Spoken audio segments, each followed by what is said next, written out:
Bismillahirrahmanirrahim. Assalamualaikum warahmatullahi wabarakatuh. Waalaikumsalam warahmatullahi wabarakatuh. Oke, makasih ya yang udah datang. Kita langsung saja mulai ke materi yang baru, yaitu bab 4. Bab 4 tentang zakat fitrah dan zakat mal.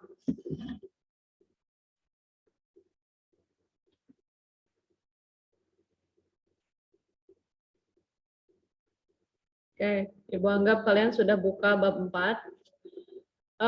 Selanjutnya beralih di situ ya. Ada gambar apa itu? Ada amil ya, panitia zakat, pembagian zakat, harta yang wajib dizakati, ya, covernya. Oke, beralih ke halaman 67. 67, di situ kalian bisa lihat ada Quran surat At-Taubah ayat 103. Ya. Nah, di ayat tersebut akan ada penjelasan tentang zakat itu apa, gitu ya. Kayak kita seperti biasa, Bu Sofa akan mulai duluan ketika sudah penyebutannya, nanti kalian mengikuti ya. Oke. A'udzu billahi minasyaitonir rajim. So. Ayo. A'udzu billahi minasyaitonir rajim. Bismillahirrahmanirrahim. Oke, kalau at-taubah tidak perlu pakai bismillah ya. Oke, khudz min amwalihim. Khudz min amwalihim Shadaqatan tutahhiruhum. shadaqatan tutahhiruhum Wa tuzakkihim. wa tuzakkihim Biha wa sholli alaihim. biha wa sholli alaihim.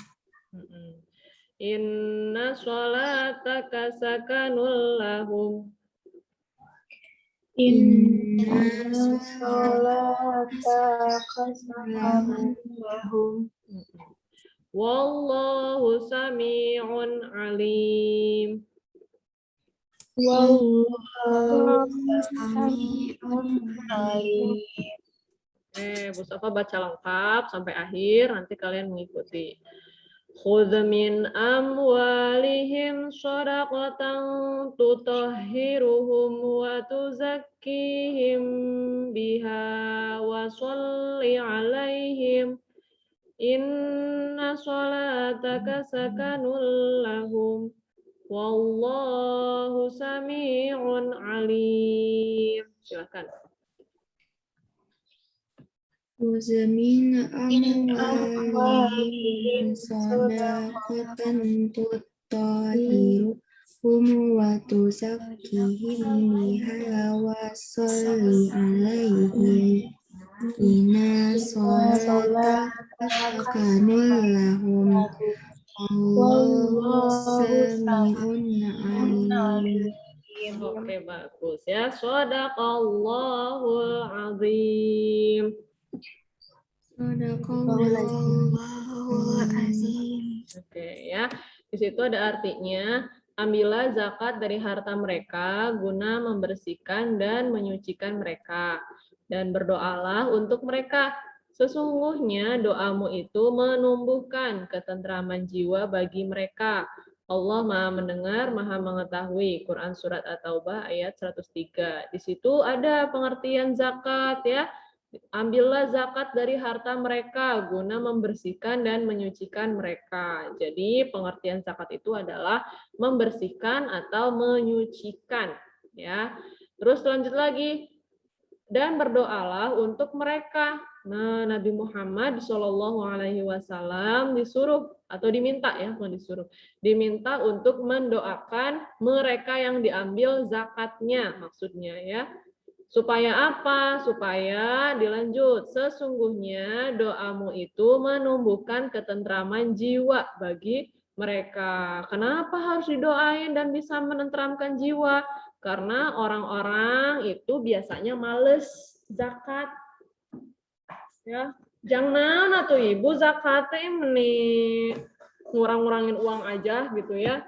Biasanya kalau orang sudah punya gaji, sudah punya penghasilan yang menurut dia besar, nanti pas udah lihat uangnya teh sayang.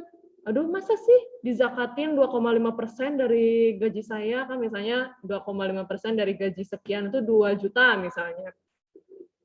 Kalau misalnya orang tuh lebih sayang tuh 2 juta dizakatin buat orang, mending buat aku shopping-shopping gitu ya, mani-pedi gitu misalnya.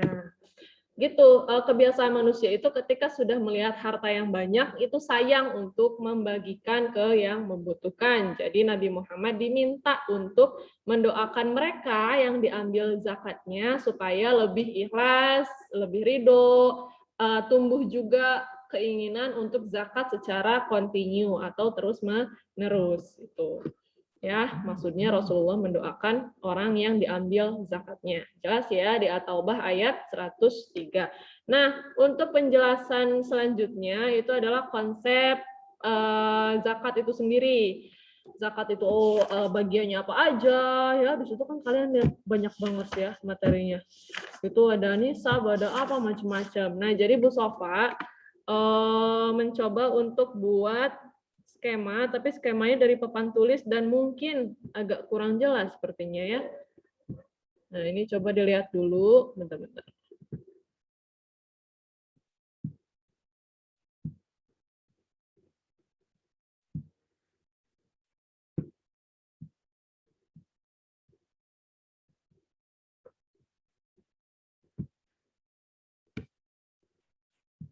Nah, di sini ada skema zakat yang sudah Bu Sofa sebarkan juga ke kelas-kelas yang PTM kemarin, karena kita kan sekarang adik-adiknya lagi ini ya, lagi ANBK, jadi kita menghormati anak adik-adik kita dulu ya. Nah, ini memang agak beberapa terpotong, jadi Ibu akan jelaskan sambil jalan, kalian juga udah boleh langsung nulis juga. Di situ kalian bisa melihat zakat yang pertama ya, yang A, zakat artinya membersihkan atau menyucikan. Menyucikan apa? Harta yang dimiliki. Harta apa aja yang dizakati nanti dijelaskan ya. Boleh langsung kalian screenshot atau mulai nulis ya. Kita nulis sambil menjelaskan. Oke, di situ zakat artinya membersihkan atau menyucikan harta yang dimiliki. Kemudian kedua, yang B, itu ada ketentuan zakat. Ketentuan zakat ini adalah banyak sekali. Yang pertama ada pihak yang terlibat siapa aja, syarat menjadi muzak itu apa aja, orang yang berhak menerima zakat atau mustahik itu siapa aja, ya macam-macam zakat ada apa aja. Oke, ketentuan zakat yang pertama adalah pihak yang terlibat. Pihak yang terlibat yang pertama adalah muzaki atau dalam kurung orang yang mengeluarkan zakat atau yang membayar zakat ya. Nah, di saat ada yang memberikan, ada yang mengeluarkan, maka ada yang menerima. Namanya mustahik ya, orang yang menerima zakat. Kemudian yang ketiga ada amil. Amil ini adalah orang yang menyalurkan zakat, tapi tergantung ini situasi dan kepotong kondisi ya, tergantung situasi dan kondisi. Kenapa dibilang tergantung situasi dan kondisi? Karena untuk amil sendiri apa namanya? Dia gini, jadi amil itu pernah kan kalian bayar zakat fitrah. Biasanya kalian bayar zakat fitrah itu ke masjid-masjid. Nah, di sana sudah ada panitia zakat yang menerima zakat fitrah kalian. Beliau itu, panitia-panitia masjid itu disebutnya amil, ya, yang menyalurkan zakat. Nah, ada juga yang namanya badan amil. Badan amil tuh kayak gimana? Misalnya Basnas, ya, terus dompet duafa. Kalian sering kan lihat di baliho atau di flyer tentang badan amal tersebut. Nah, itu adalah badan-badan amil yang ada di Indonesia, contohnya itu. Mereka bertugas sebagai apa? Sebagai penyalur zakat, sedekah, infak, sodakoh, ya, macam-macam, titipan dari masyarakat. Nah, kenapa Bu Sofa bilang seperti ini di skemanya? Tergantung situasi dan kondisi. Karena kalau misalnya zakat fitrah biasanya semua ke masjid, semua ke amil. Tapi kalau untuk zakat mal nih, yang sebelah sini ada emas, perdagangan, pertanian, peternakan, harta temuan, dan profesi, biasanya ini ada yang menyalurkan sendiri. Jadi misalnya Bu Sofa tahu di daerah A ada sekian orang yang misalnya janda, atau misalnya ada sekian orang yang membutuhkan, Bu Sofa langsung aja ngasih zakatnya ke sana tanpa melalui amil. Tapi ada juga misalnya, aduh Bu Sofa sibuk, atau misalnya Bu Sofa, saya nggak tahu di mana orang-orang yang berhak menerima zakat. Jadilah Bu Sofa nitip ke badan amil tadi, kayak Basnas, Dompet Duafa, karena Bu Sofa nggak punya datanya. Sementara mereka ya punya datanya, gitu. Makanya sesuai situasi dan kondisi. Terus yang kedua, syarat muzaki. Yang pertama adalah Islam. Ya, kenapa ada syaratnya? Karena nggak bisa agama Islam tuh nggak, hei kamu Islam, cepetan bayar zakat. Enggak, ada ketentuan yang harus dipenuhi. Yang pertama ada Islam, kemudian orang merdeka, ya, bukan budak. Ini waktu zaman Rasulullah kan masih banyak ya perbudakan, dan sekarang alhamdulillah sudah dihapuskan oleh PBB.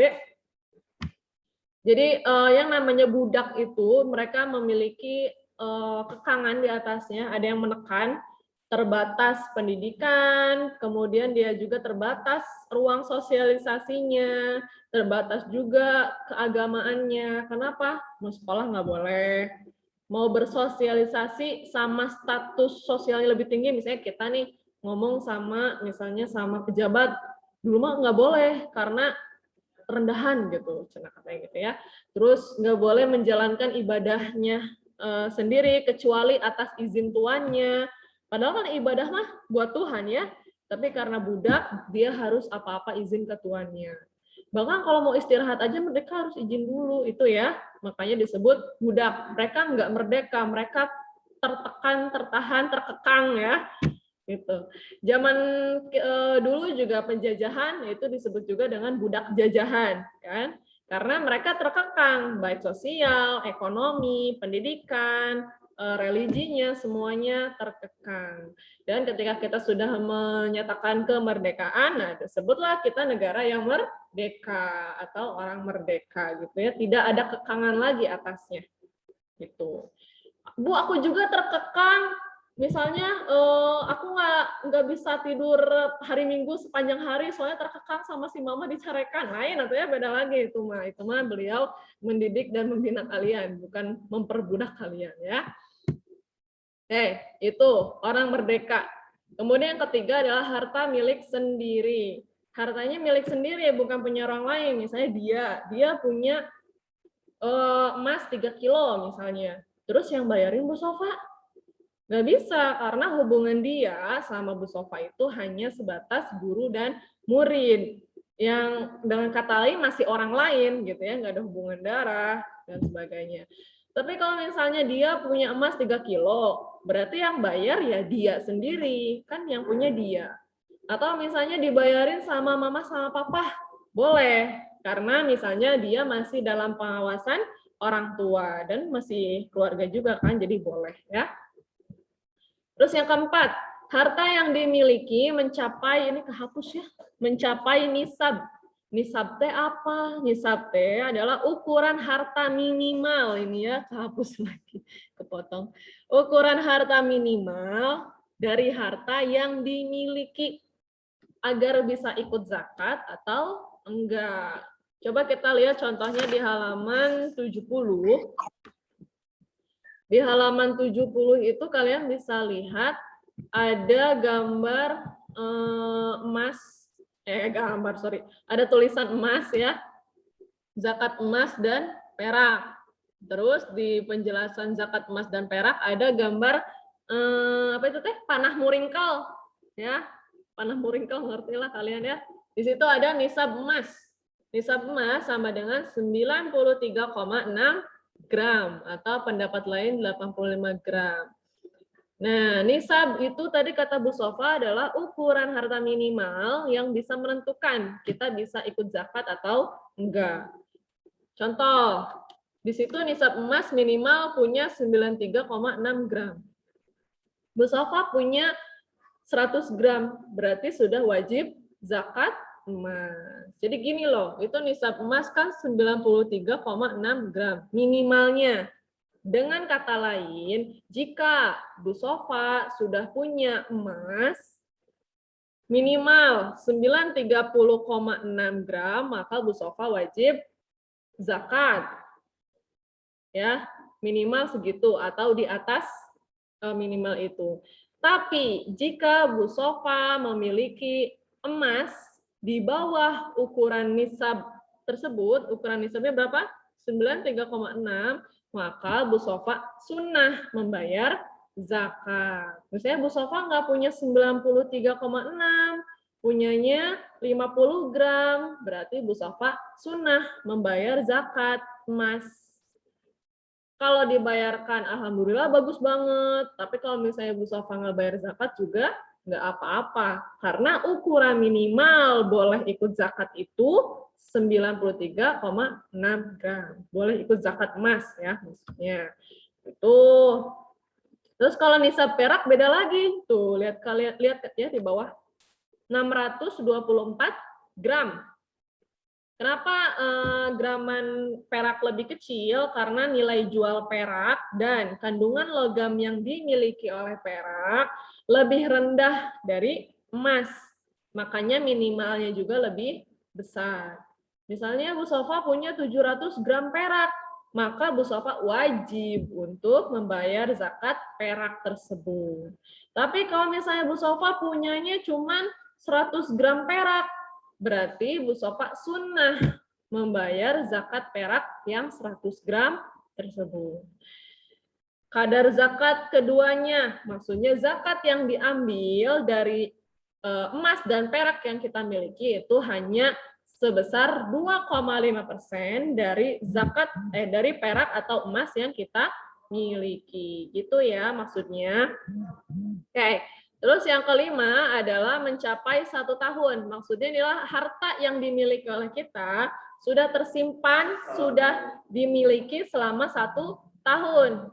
Tapi kita lihat selanjutnya di sini ada sifatnya opsional, tergantung jenis zakat yang dibayarkan. Ini jenis zakat ya. Jenis zakat yang dibayarkan. Maksudnya gimana? Jadi gini, jenis setiap harta yang dizakati itu punya syarat-syarat tersendiri. Contohnya emas. Emas ini boleh dizakati ketika kita sudah memiliki emas tersebut selama 1 tahun. Kalau misalnya belum 1 tahun, wajib nggak? Hukumnya sunnah ya. Hukumnya sunnah karena di bawah 1 tahun. Tapi beda lagi kalau misalnya yang bayar zakat itu zakat pertanian. Kalau pertanian itu membayar zakatnya hanya 3 kali dalam setahun. Atau misalnya 2 kali dalam setahun. Karena masa panen itu 1 tahun 2 sampai 3 kali. Tidak 1 tahun 1 kali gitu ya. Oke. Itu perbedaan kenapa Bu Sofa bilang 1 tahun hanya tergantung jenis zakat yang dibayarkan. Terus yang ketiga adalah orang yang berhak menerima zakat itu disebutnya mustahik ya. Yang pertama itu ada fakir, yang kedua ada miskin, ketiga ada amil, yang keempat mu'alaf, 5 ghorim, keenam rikob, ketujuh fi sabilillah, dan 8 ibnu sabil. Penjelasan lengkapnya itu sebenarnya ada di halaman 73. Ya, di halaman 73. Di situ ada kenapa 8 golongan ini sudah ditentukan karena memang ada di ayat Al-Qur'annya sendiri ya. Allah yang bilang langsung tuh di At-Taubah ayat 60 di sebelahnya. Oke, balik lagi. Ada 8 golongan atau biasanya disebut 8 asnaf, ya. Yang pertama ada fakir dan miskin. Ini biasanya agak sulit, bukan sulit ya, ada yang nggak tahu membedakannya. Yang pertama, fakir itu kalian lihat penjelasannya, ada orang yang memiliki harta sangat sedikit, tidak mempunyai pekerjaan, dan tidak dapat memenuhi kebutuhan sehari-hari. Lalu kalau miskin, lihat lagi, keadaan orang yang mempunyai sedikit harta, ya, kemudian dan penghasilan, serta tidak dapat memenuhi kebutuhan sehari-hari. Maka perbedaannya dari segi apa? Dari segi pekerjaan. Di kategori miskin, kalian bisa lihat lagi, mempunyai sedikit harta dan penghasilan. Kalau punya penghasilan, berarti dia itu bekerja, ya, punya pekerjaan. Jadi perbedaan fakir sama miskin dari segi pekerjaan. Fakir mah nggak punya pekerjaan, kalau miskin punya.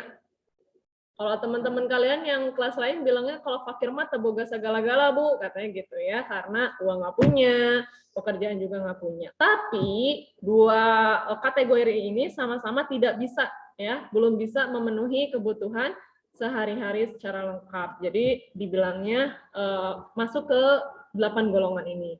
Terus yang ketiga ada amil. Amil itu adalah orang yang menyalurkan zakat. Tadi Bu Sofa sudah bahas di pihak yang terlibat dalam zakat, ya. Kenapa beliau harus mendapatkan zakat? Karena tanggung jawabnya besar dan tugasnya juga berat. Amil ini biasanya kalian sering ketemu kalau pas bulan Ramadan. Pas bulan Ramadan itu bayar zakat fitrah itu nggak gampang. Ada orang-orang yang memang rajin langsung ngerti bayar. Ada juga yang dablek ya, kalau bahasa Jawanya itu jadi males gitu bayar zakat tuh. Harus dipanggil dulu lewat mesin atau misalnya diketok satu-satu ya dari rumah ke rumah. Udah gitu, mereka juga harus mengumpulkan berapa uang yang zakat yang terkumpul, siapa aja yang berhak menerima, dia cocok nggak jadi penerima zakat, dianterin zakatnya harus sebelum sholat id kalau bisa. Nah itu kan tugasnya berat sekali, bahkan zaman sekarang semakin susah mengenali orang ya. Di depan dia seperti layak mendapat zakat, di belakangnya belum tentu. Gitu. Makanya amil boleh mendapatkan zakat. Terus yang keempat adalah mu'alaf. Mu'alaf ini adalah orang-orang yang baru masuk Islam, baik orang yang biasa, perseorangan atau seorang raja atau pemimpin. Ya. Jadi ini fungsinya supaya menguatkan hati mereka dan meyakini bahwa agama Islam itu adalah agama yang baik, mau berbagi, mau merangkul, ya. Kalau misalnya seorang raja dia sudah yakin sama agama Islam, pasti rakyatnya juga ikutan yakin sama Islam. Jadi sifatnya sih seperti hadiah sebenarnya ya, supaya mereka lebih yakin, lebih sayang sama Islam. Gitu. Karena mereka kalau mu'alaf itu terkadang masih membandingkan antara agama Islam sama agama yang sebelumnya ia masuki, misalnya agama X ya misalnya. Dia pasti membandingkan, oh di agama X mah kayak gini, di agama Islam mah gening kieu gitu. Nah, supaya dia semakin yakin di agama Islam, maka dikasihlah zakat ya. Terus yang kelima adalah ghorim. Ghorim itu orang yang terlilit hutang. Tapi terlilit hutang karena pekerjaan yang baik, perbuatan yang baik. Misalnya bangkrut ya perusahaannya, padahal beliau harus menafkahi anak istri, menggaji karyawannya, atau misalnya membantu yayasan sosial yang dia miliki, misalnya kan gitu. Nah itu orang-orang yang seperti itu boleh mendapatkan zakat karena dia terlilit hutang. Padahal dia adalah orang yang berkecimpung di kegiatan yang baik. Tapi kalau misalnya hutang karena judi online, itu nggak bisa ya, karena memang dia berhutang karena hal yang buruk. Jadi tidak berhak mendapatkan zakat. Terus yang keenam adalah rikob. Kalau rikob itu adalah pembebasan budak. Ini sudah sangat jarang terjadi karena seperti Bu Sowa bilang perbudakan sudah dihapus. Dan kalau misalnya ada pun itu cara pembebasannya si uang zakat diberikan ke tuannya, ke yang punya budaknya. Jadi si budak dibeli misalnya 50 juta, Nanti dengan pernyataan bahwa saya bebaskan kamu dari perbudakan atau saya memerdekakan kamu dari yang budak menjadi manusia biasa atau manusia pada umumnya.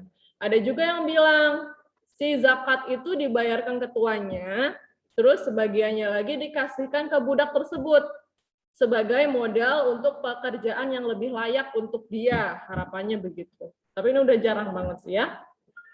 Terus yang ketujuh, fi sabilillah. Fi itu di, sabil jalan, lillah, kepada Allah. Jadi ini adalah kategori orang-orang yang berada dalam perjuangan ya menuju Allah atau yang berjuang di jalan Allah. Contohnya apa? Misalnya ibu yang melahirkan, kemudian meninggal dunia, sementara dia nggak punya uang untuk bayar rumah sakitnya, boleh dikasih zakat. Atau misalnya dia, terus Revaldi bikin panti jompo, kemudian Elvina bikin panti asuhan, terus misalnya Aldio bikin sekolah gratis. Nah itu kadang-kadang kan bikin pembangunan seperti itu dananya kurang, atau misalnya ada hal-hal yang harus direnov, boleh pakai zakat itu karena fasilitas tersebut berguna untuk masyarakat ya, mereka bisa mengambil manfaat dari fasilitas yang kalian buat. Terus yang kedelapan, Ibnu Sabil. Ibnu Sabil itu orang yang berada dalam perjalanan ya, sabil itu kan jalan. Orang dalam perjalanan, misalnya Bu Sofa di sini di Bandung, sekolah di pesantren di Jawa Timur misalnya.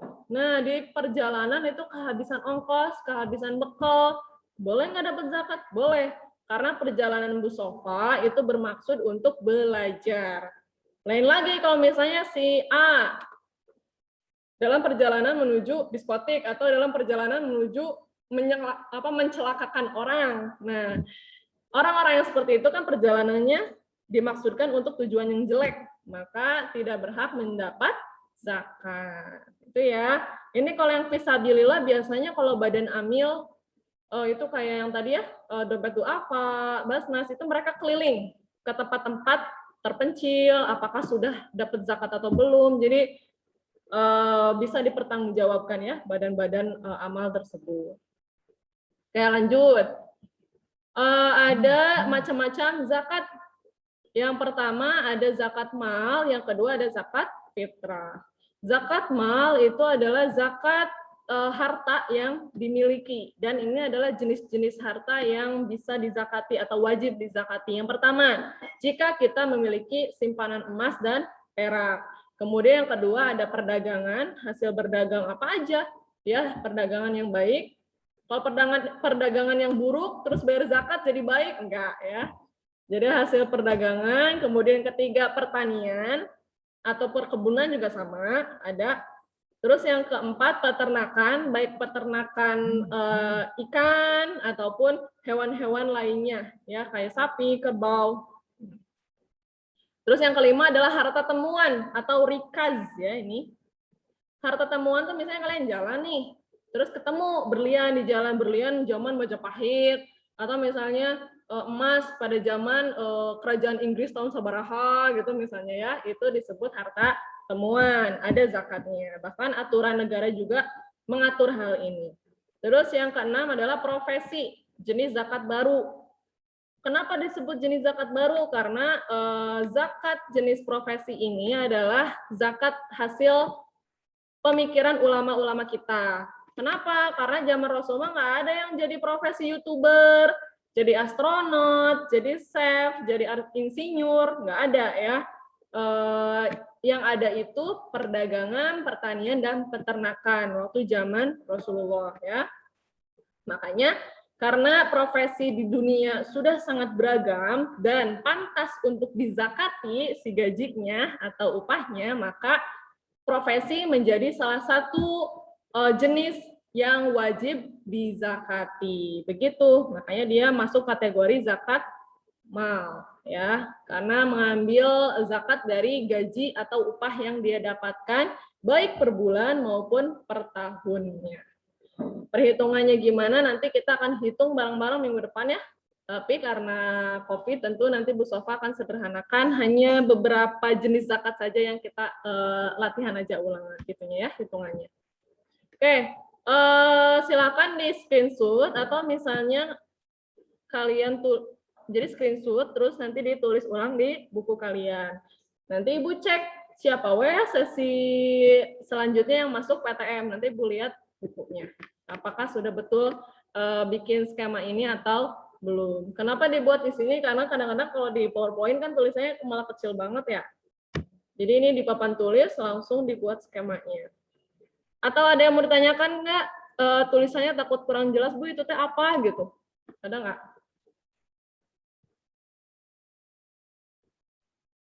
Itu Ibu yang 5 yang harta temuan. Harta temuan, ya. Harta temuan dalam kurung rikaz, ya. R-I-K-A-Z ya itu teh. Rikaz. Ada lagi yang kurang jelas tulisannya?